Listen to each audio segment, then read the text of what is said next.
Hello YouTube.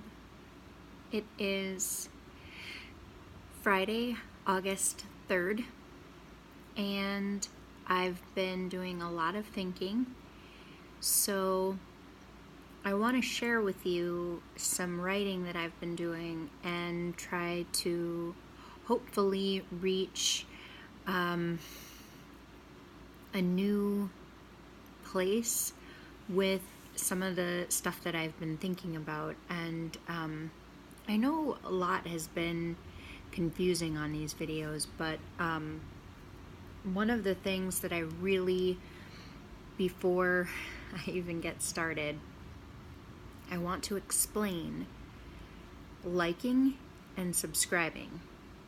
So when you subscribe to my channel, you are basically saying that anytime I post a video, you'll be watching, which is great because that's helpful for you if you're a fan and you want to hear what I've got to say.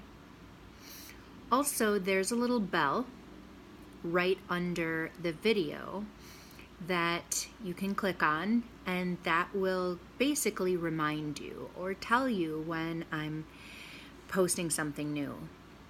And then lastly, there's a thumbs up button right under the video, and that is for you to tell the world or for me to get more likes. And I think that's a good thing in the world of YouTube. You guys know that I'm new here, but I think that's a good thing. So if you can take a minute and do that, that would be great.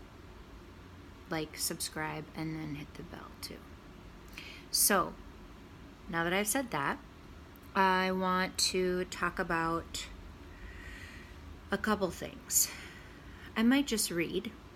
For right now, I might just read, and then if it comes out well enough for me, and I feel like I've said everything that I wanted to say, then I'll just leave this video that way. But I think one of the biggest things too is that sometimes when I get on my YouTube channel to record, I start to ramble and babble a little.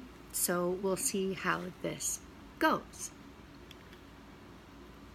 So, from the top, whenever I think about the state of work, whenever I think about the state of the world, I get all introspective. I have to remember that that is not good for me.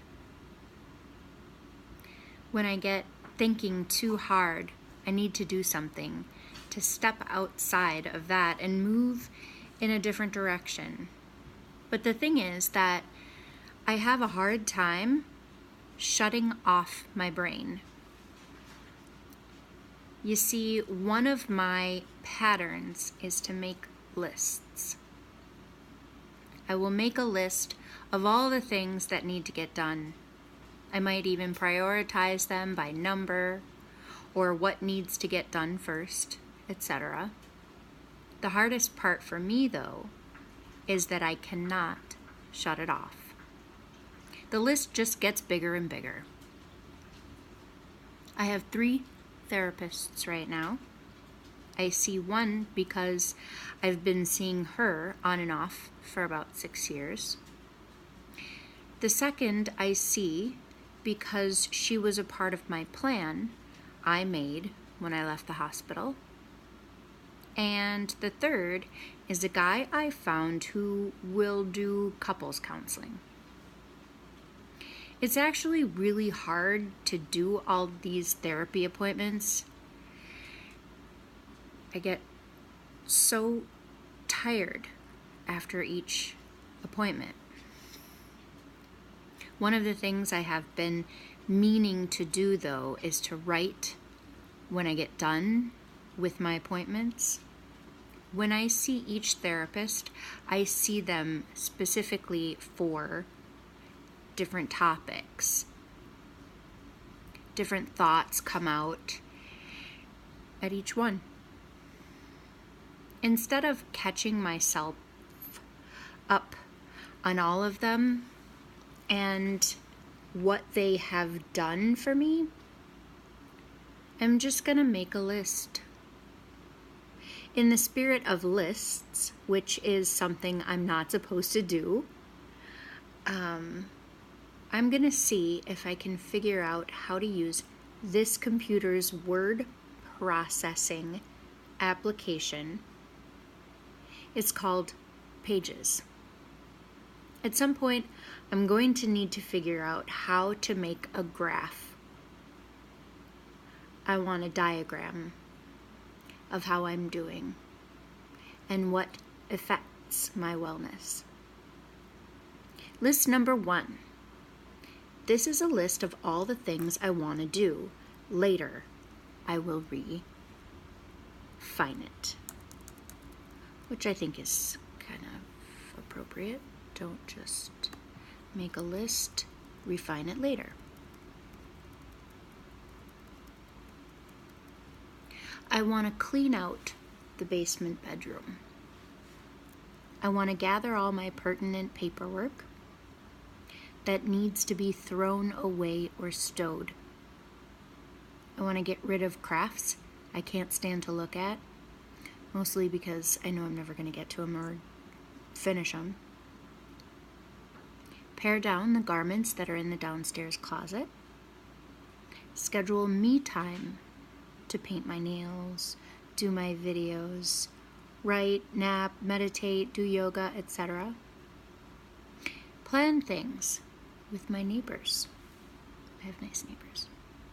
Frames. Find places for ones I already have and print photos for the ones I don't have.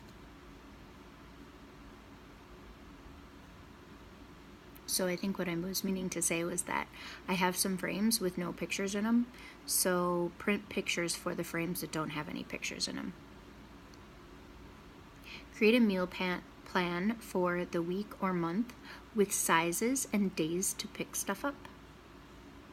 If anybody has any advice about that, that'd be awesome, because that's actually really hard. Paint the freaking upstairs bathroom. I have been meaning to do this for like forever. Really, practically for like forever. Decoupage the dining room table. Super fun. Take the dresser downstairs. Do my Christmas shopping. Yes, that's right. I like to do my Christmas shopping in July, but it's August. Anyway. Scan all the pictures that are in boxes in the basement. Fair enough, right? Get the room fixed up for Lisa and Brian. The downstairs bedroom right now is piles of my items that need to get either filed properly or just given, donated, etc.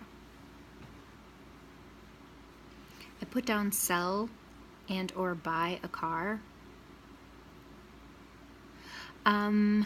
Clean the cars. Having a proper detail wouldn't be so bad.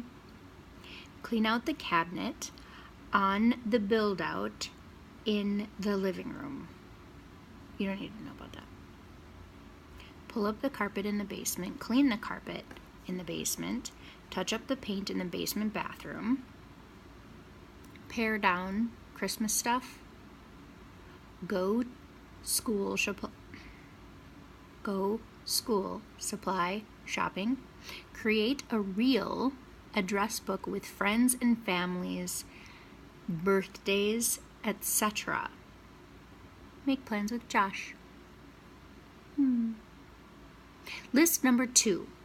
This is a list of all the things I want to write about. Later, I will refine it. What have I been working on with therapist number 1? Alone. Who is also my couples counselor. Anyway, what did George and I learn while working with the couples counselor together? What did I learn while working with this other lady that's all the way in Champlin? I did learn something from her, but I stopped seeing her. So, we can talk about that another time. What have I learned since working with this therapist that I have that I've been seeing for the last 6 years? She's good, and I would recommend her. Create a journal for the betrayal bond. One of my therapists had expressed that I should read The Betrayal Bond, and it's a book by Patrick Carnes. Now, I don't disagree that I should read it, but it's really heavy material, and it's one of those books where you read a chapter and then you go, oh my gosh, and then later you'll come back to it and you'll be maybe in a different space. You'll be clearer headed, and then you can really gather your thoughts and put them on paper. So anyway, in the book, it also asks for that, for you to specifically make a journal about your thoughts. I'm getting close to 12 minutes, so I'm going to try to wrap this up. Basically, I wanted to tell you that there's a dialogue in recovery. There's a dialogue in, mental health, in the mental health community as well, that at some point these words have to come out. Betrayal. Words like adolescence, development, mediation, medication, hospitals, diagnoses, things like that. So even though some of the information that I have been looking at and working with, etc., have been really specific, and of course everybody's work with their therapist to feel better, and I'm really glad that I make these lists. And even though they're super detailed and they've got lots of sort of conditions or caveats to them, I definitely think it's important for me to at least assess what's in my mind, because what ends up happening is I feel clearer. So it may not have been very clear to you as the viewer this evening, but I did want to say that this is part of my techniques of how I'm hoping to continue to feel better. So if you have any questions, please feel free to write a comment or ask me questions. But also, just keep watching, because I'm going to keep talking about these experiences. It's really important to be able to find a community who can share these things. And even if, you're sitting at home and you're watching this and you're thinking, I'm never going to have this conversation with you, Angela, but you can at least watch and think about, and maybe even, just have an inner dialogue about what you related to with me, etc. Anyway, I'm going to let you go. I hope all is well and continues to be well. And, so